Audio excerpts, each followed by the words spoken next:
The number of individuals going hungry in the world has reached 1 billion in 2009. In the Philippines, more and more families are also experiencing hunger and are living below the poverty line. The country continues to face the challenge of ensuring decent and productive work. Despite economic growth, vulnerable employment remains of grave concern as people take whatever work is available in order to survive. The need to focus on how to achieve economic growth through decent and productive work is crucial for individuals to lift themselves out of poverty. Alongside extreme poverty are issues of hunger and malnutrition.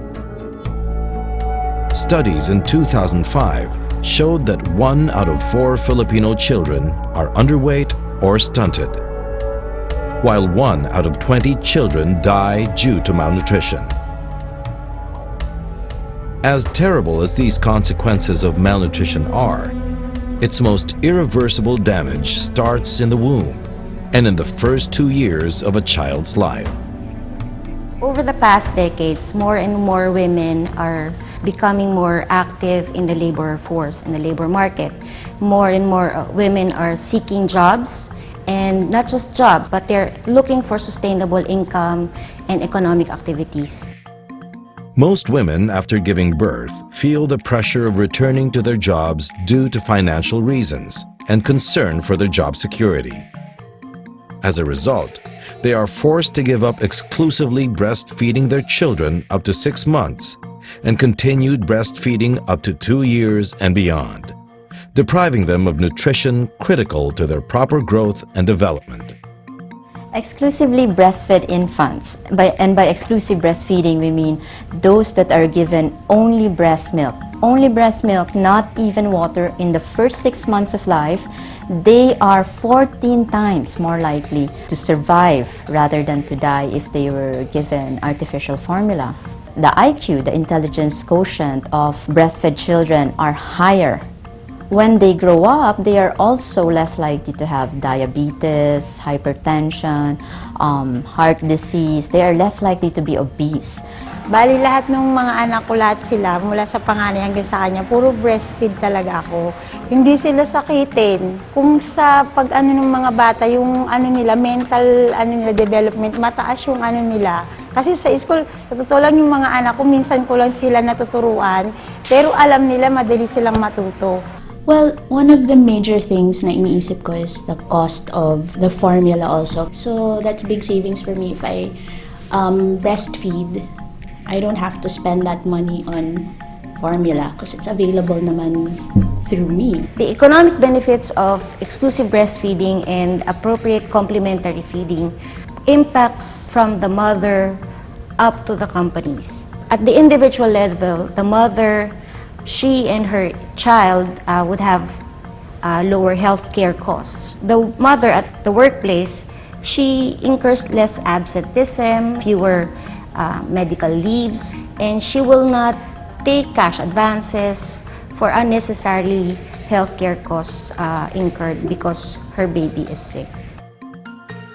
Spearheading the efforts to promote exclusive breastfeeding and continued breastfeeding in the workplace is the International Labour Organization, or ILO. ILO is a specialized agency of the United Nations that works on promoting decent work and productive employment to aid in poverty alleviation efforts of its member countries, such as the Philippines. Our role is really to look at labor issues, to look at it through poverty alleviation, growth, development from the labor component. The only asset that many people have is their labor. So we approach the problem through the ILO, looking at how we can have an impact on poverty alleviation by working with governments and the social partners and improving the lives and the well-being of those individuals within society, no matter what the level. But we want to focus on the poor, and we do it through looking at it through the lens of labor issues. The Decent Work Agenda is the framework of the ILO in identifying major priorities and programs to support its partners globally. It also guides its partners in the formulation of strategies that address issues of poverty, hunger, and malnutrition. Central to decent work is maternity protection. Women have issues that need to be addressed like men in the workplace. So it's very important in the case of maternity protection or family protection, these issues, that we address the concerns of women. Kasi meron kaming family welfare program which have 10 elements. Part of that is yung sa exclusive breastfeeding. We actually encourage employers to set up even just a small nook or which is a little private for the mothers to express their milk and then allow them to use the refrigerator of the company. We at the Employers Confederation of the Philippines believe in the interconnection among employees' health, their productivity, and work-life balance. Consistent with this belief, ECOP has been championing various workplace initiatives to improve the work and life balance of employees. Among the many thrusts of ECOP is the promotion of workplace maternal and child health care program. Well, as much as possible, we try to encourage our members to include exclusive breastfeedings as one of the main provisions of their collective bargaining agreements. Now, CBAs, this is a legal document between management and workers which outlines all the benefits that they are supposed to get. In 2009, the Millennium Development Goals funded joint program on ensuring food security and nutrition for children 0 to 24 months was launched in the Philippines with support from the government of Spain. The joint program, with its key implementing partners from the Philippine government and social partners, UNICEF, World Health Organization, World Food Program, Food and Agriculture Organization, and the ILO, seeks to contribute in the achievement of the Millennium Development Goals on ending extreme poverty, hunger, and reducing child mortality rate. Ang una naming bibigyan or i-target na area ay yung mga areas na mataas yung maternal mortality at saka infant mortality. So we targeted Zamboanga, Naga at saka Iloilo.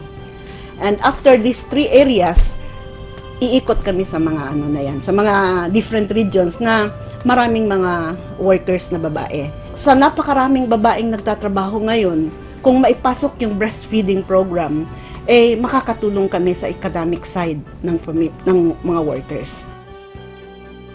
With the passage of the Expanded Breastfeeding Promotion Act of 2009, this law mandates companies, establishments to set up lactation stations, provide an additional 40-minute break for working mothers to express their milks. We hope that through that national legislation, we will also be able to further promote other essential elements of maternity protection in the Philippines.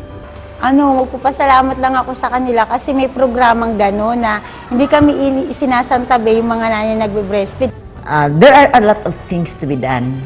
Everybody should take part of advocating in the local government to really have an institutionalized way of addressing and encouraging really the productive mothers, those mothers really to use or to breastfeed their children. The ILO promotes decent work to help people all over the world achieve their aspirations in their working lives. And through the promotion of exclusive breastfeeding and continued breastfeeding in the workplace, ILO, with partners from the joint program, is taking significant steps in addressing poverty, hunger, and malnutrition. These are all intertwined. So you cannot achieve one Millennium Development Goal without working on all the other 7.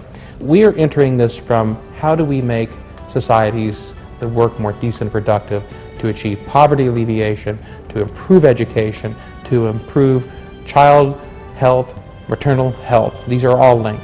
And if we think beyond just that one workplace, and again, we're developing a healthy labor force, and as we learn and develop, we will create a even more productive labor force for generations to come.